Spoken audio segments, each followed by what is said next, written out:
Hello everyone, I am Nitin Pathak and today I am going to teach you about electrolytic refining of copper। तो जैसा कि word आ रहा है refining, सबसे पहले हम इसी को क्लियर करते हैं। देखिए, जो मेटल्स होते हैं वो हमें अर्थ के रेस्ट में कंबाइंड फॉर्म में मिलते हैं, ठीक है। कुछ मेटल्स हैं जो नेटिव स्टेट में भी मिल जाते हैं, मतलब फ्री स्टेट में भी मिल जाते हैं, लेकिन मोस्ट ऑफ द जो मेटल्स होते हैं वो हमारे कंबाइंड फॉर्म में मिलते हैं, जैसे हम ओर्स मिनरल्स बोलते हैं जिसमें मिलता है हमें मेटल्स। तो पहले हमें उस ओर्स में से मेटल्स को सेपरेट करना होता है और इस प्रोसेस को हम बोलते हैं एक्सट्रैक्शन। तो एक्सट्रैक्शन का मतलब क्या होता है? मेटल्स को सेपरेट करना, किस में से? ओर्स में से, ठीक है। अच्छा, जब ओर्स में से हम मेटल्स को सेपरेट कर देते हैं तो उसमें क्या होता है? उसमें इम्प्योरिटीज़ रहती हैं, गंदगी रहती है। इम्प्योर मेटल में जो हम सेपरेट कर देते हैं उसमें क्या रहती है? गंदगी रहती है। तो पहले हमें उस गंदगी को हटाना होता है, ठीक है।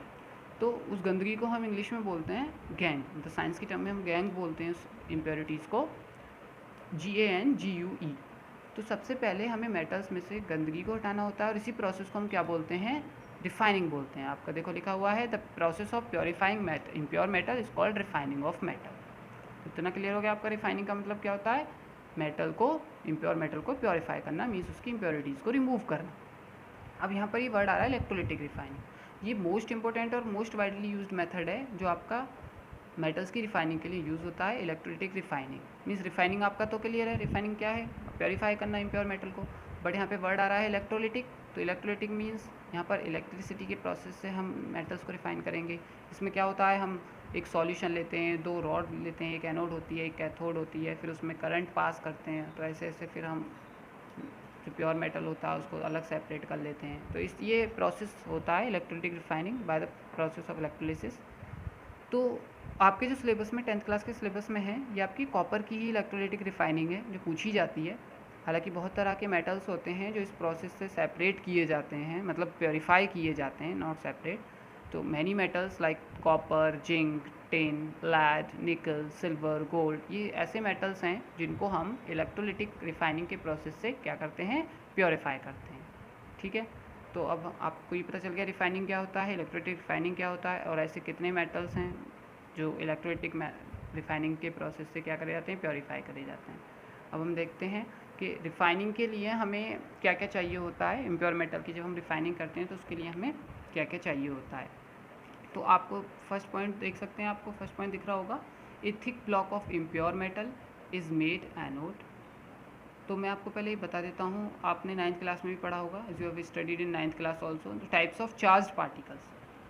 जानते हैं ना आप सभी? There are two types of charge particles, first one is cation and second one is anion. अब कैटायंस क्या होते हैं? Cations are those particles which contain positive charge, suppose Mg2 positive, Ca2 positive, Na positive. तो जिन particles पर positive charge लगा होता है उनको हम क्या बोलते हैं? कैटायंस बोलते हैं। और एनायंस क्या होते हैं? एनायंस हमारे नेगेटिवली चार्ज पार्टिकल्स होते हैं। तो anions are those particles which contain negative charge. For example Cl negative, O2 negative. ये सब क्या है? ये हमारे नेगेटिवली चार्ज पार्टिकल्स होते हैं जिनको हम एनायंस बोलते हैं। तो आपको ये बात याद रखनी होगी कि मैंने यहाँ पे आपको ये क्यों बताया एनायंस और कैटायंस, क्योंकि यहाँ पर ये एनोड और कैथोड वर्ड यूज़ हुए हैं। और जो एनोड और कैथोड वर्ड यूज़ हुए हैं, यहाँ एनोड और कैथोड का मतलब क्या है? यहाँ अपोजिट, ये नहीं है कि एनोड आप यहाँ पर आपका एनोड आ गया तो आप ये समझ लोगे कि एनायंस पर नेगेटिव चार्ज होता है तो एनोड पे भी नेगेटिव। नहीं, ये रॉड के केस में साइंस जो होते हैं ये चेंज हो जाते हैं, ठीक है। कंपेरिजन टू कैटायंस एनायंस ये अपोजिट होते हैं इस केस में। यहाँ पर लिखा हुआ है thick block of impure metal. तो यहाँ पर ये हम जो इम्प्योर मेटल जिसको हमें प्योरीफाई करना है उसकी हम एक थिक ब्लॉक लेंगे, मतलब थिक रॉड लेंगे हम, मतलब मोटी लेंगे, और वो एनोड होगी हमारी। एनोड मीन्स उस पर कौन सा चार्ज होगा? वो पॉजिटिव चार्ज वाली रॉड होगी। और उसको हमें किससे कनेक्ट करना होगा? उसको हमने बैटरी के पॉजिटिव टर्मिनल से कनेक्ट करना होगा। नेक्स्ट है, फिर हम एक प्योर मेटल की रॉड लेंगे, ठीक है। वो हमारी थिन होगी, वो पतली होगी। अच्छा, वो कैसी होगी? वो कैथोड होगी। अब वो कैथोड है तो उस पर कौन सा साइन होगा? कैटायंस मत समझ लेना कि उस पर पॉजिटिव होगा, नहीं, कैथोड है तो उस पर कौन सा साइन होगा? उस पर हमारा नेगेटिव साइन होगा, मीन्स वो नेगेटिवली चार्ज होगी। और उसको हमें किससे कनेक्ट करना होगा? उसको हमें बैटरी के नेगेटिव टर्मिनल से कनेक्ट करना होगा। और थर्ड हमें क्या लेना होता है? हमें एक वाटर सॉल्युबल सॉल्ट लेना होता है, और ये उसी का वाटर सॉल्युबल सॉल्ट होता है जिस मेटल को हमें रिफ़ाइन करना होता है, मींस जिस मेटल को हमें प्योरीफाई करना होता है। जैसा कि आप देख सकते हैं इसमें लिखा हुआ भी है, of the metal to be refined. जिस मेटल को आपको रिफ़ाइन करना है उसी का आपको वाटर सॉल्युबल सॉल्ट लेना होता है, और उसको हम बोलते हैं, मतलब सॉल्यूशन को बोलते हैं इलेक्ट्रोलाइट। क्या बोलते हैं? इलेक्ट्रो। तो ये वाला आपका क्लियर हो गया कि हमें इलेक्ट्रोलिसिस मतलब इलेक्ट्रिक रिफाइनिंग के लिए क्या क्या चीज़ें चाहिए होती हैं। एक थिक ब्लॉक चाहिए होता है इम्प्योर मेटल जो एनोड होती है, और प्योर मेटल की थिन स्ट्रिप पतली चाहिए, वो पतली होती है, और वो एनोड जो होता है वो मोटी रॉड होती है, और वो पतली होती है जो कैथोड वाली होती है, वो हमारी नेगेटिवली चार्ज होती है।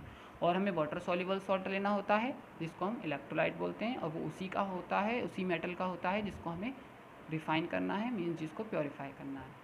ठीक, मैं आपको डायग्राम दिखा देता हूँ एक बार, डायग्राम से आपको क्लियर हो जाएगा। ये देख सकते हैं आप, इम्प्योर कॉपर जो हमने पॉजिटिव रॉड है ये हमारी एनोड है, ठीक है, और ये हमारी किसकी है? ये इम्प्योर कॉपर की है, जिसको हमें रिफ़ाइन करना है, उसी की ये इम्प्योर कॉपर रॉड है।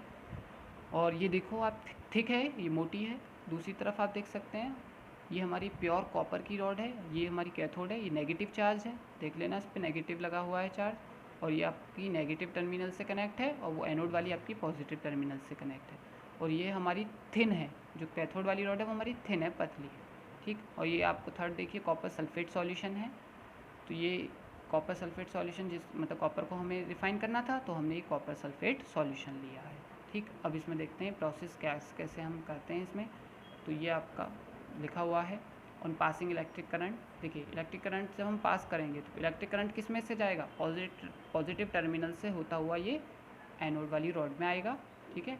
अब जैसे ही इलेक्ट्रिक करंट पास होगा तो जो इम्प्योर मेटल होगा वो एनोड में से डिज़ोल्व होना शुरू हो जाएगा। कहाँ पे जाने लगेगा? वो जाना स्टार्ट कर देगा इलेक्ट्रोलिटिक सॉल्यूशन में। जो हमने कॉपर सल्फेट का सॉल्यूशन लिया है तो इम्प्योर मेटल उसमें जाना शुरू कर देगा, ठीक है, डिज़ोल्व होना शुरू कर देगा, उसमें जाना शुरू कर देगा। अब जो प्योर मेटल होगा उसमें से इलेक्ट्रोलिटिक सॉल्यूशन वो कहाँ डिपॉजिट होने लगेगा? वो आपका डिपॉजिट होने लगेगा कहाँ पर? कैथोड वाली रॉड पर, ठीक है। अब आप मुझे बताइए, हमने जो एनोड रॉड ली थी वो थिक ली थी, मोटी ली थी। अब जैसे ही वो डिज़ोल्व होना शुरू करेगी करंट पास होने के बाद तो वो पतली होना शुरू हो जाएगी, और जो प्योर मेटल है वो कहाँ पर डिपॉजिट हो रहा है? वो हमारा कैथोड पर हो रहा है। तो वो अब रॉड कैसी हो जाएगी? वो थिन थी, अब वो थिक होने लगेगी, ठीक है। अब बात आती है इम्प्योरिटीज़ की। तो इम्प्योरिटीज़ हमारी दो तरह की हैं, सॉल्युबल इम्प्योरिटीज़, मतलब जो वाटर में सॉल्युबल हो जाएंगी, घुल जाएंगी, वो हमारी सॉल्युबल इम्प्योरिटीज़ हैं। और हमारी इनसॉल्युबल इम्प्योरिटीज़ जो वाटर में नहीं सॉल्युबल होंगी, वो हमारी इनसॉल्युबल इम्प्योरिटीज़ हैं। तो जो सॉल्युबल इम्प्योरिटीज़ होंगी वो तो सॉल्यूशन में चली जाएंगी, इलेक्ट्रोलिटिक सॉल्यूशन में चली जाएंगी। लेकिन जो इनसॉल्युबल इम्प्योरिटीज़ होंगी, ठीक, वो हमारी सेटल डाउन हो जाती हैं। कहाँ? वो हमारी, देखिए, इस एनोड के नीचे सेटल डाउन हो जाती है, at the bottom of anode. तो जो इनसॉल्युबल होती हैं वो हमारी सेटल डाउन हो जाती हैं एनोड के नीचे, और ये जो सेटल डाउन हो रही हैं इस इम्प्योरिटीज़ को हम बोलेंगे एनोड मड। क्या बोलते हैं इसको हम? Anode mud. तो आपका ये क्लियर हो गया कैसे कैसे हमने इलेक्ट्रिक करंट पास किया, फिर इम्प्योर मेटल तो एनोड हमारी डिज़ोल्व होने लगी और इलेक्ट्रोलिटिक सॉल्यूशन में, और वहाँ से जो प्योर मेटल है वो कहाँ जाने लगे? कैथोड पर जाने लगे। कैथोड रोड हमारी थिक होने लग जाएगी, इम्प्योरिटीज़ हमारी नीचे डिज़ोल्व हो जाएंगी, और जो सॉल्युबल होंगी वो हमारी सॉल्यूशन में चले जाएंगी, इनसॉल्युबल हमारी नीचे सेटल डाउन हो जाएंगी एनोड के नीचे। फिर हम जो कैथोड रॉड होगी वो थिक हो जाएगी, उसको हम अलग सेपरेट कर लेंगे, और इस वे में हमारा कॉपर जो होगा वो क्या हो जाएगा? वो हमारा प्योर हो जाएगा, ठीक है। तो यहाँ पे फिर से पूरा प्रोसेस लिखा हुआ है, आप इसको नोट डाउन कर सकते हैं। यहाँ पे आपके नोट्स भी कवर हो रहे हैं, आप देख सकते हैं, एक्सप्लेनेशन मैं कर ही रहा हूँ, और आप यहाँ से नोट्स भी कर सकते हैं। तो एक हमने इलेक्ट्रोलिटिक टैंक लिया है, ठीक है, उसमें हमने क्या लिया था? कॉपर सल्फेट का सॉल्यूशन लिया है, वो एसिडिफाइड है, जिसको हमने क्या बोला है? इलेक्ट्रोलाइट बोलते हैं हम उसको। और हमने इम्प्योर कॉपर मेटल की रॉड ली थी, थिक ली थी, वो मोटी ली थी, उसको हम एनोड बोल रहे हैं। और एक हमने पतली कॉपर मेटल की रॉड ली थी, वो प्योर थी, और वो कैथोड थी। कैथोड मतलब उस पर कौन सा चार्ज था? नेगेटिव। और एनोड वाली पे कौन सा चार्ज था? पॉजिटिव, ठीक है। और इलेक्ट्रिक करंट पास करने के बाद क्या क्या हुआ आपको मैंने एक्सप्लेनेशन कर ही दी है। इम्प्योर कॉपर हमारा क्या डिज़ोल्व हो गया था, कहाँ पे? कॉपर सल्फेट के सॉल्यूशन में पहुँच गया था। और प्योर कॉपर जो था वो कहाँ पे जाके डिपॉजिट होने लगा? वो हमारा कैथोड पे जाके डिपॉजिट होने लगा, ठीक है। और इम्प्योरिटीज़ मैंने आपको बता दिया, वो जो सॉल्युबल होंगी वो सॉल्यूशन में चली जाएंगी, और इनसॉल्युबल जो होंगी वो नीचे सेटल डाउन हो जाएंगी एनोड के नीचे। और इस वे में हम प्योर कॉपर में रॉड को फिर अलग सेपरेट कर लेते हैं। यहाँ पर ये दो रिएक्शन है, आप इनको देख लीजिए, ये कैथोड वाली रिएक्शन है, ठीक है।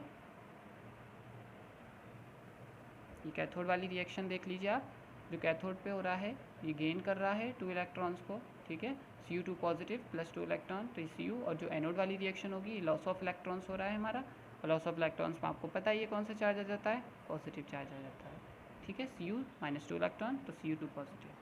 तो होप आपको ये टॉपिक अच्छे से समझ आया होगा। अब आप इसको नोट डाउन भी कर सकते हैं, एक्सप्लेनेशन मैंने आपको कर दी है। थैंक यू, मिलते हैं नेक्स्ट वीडियो में।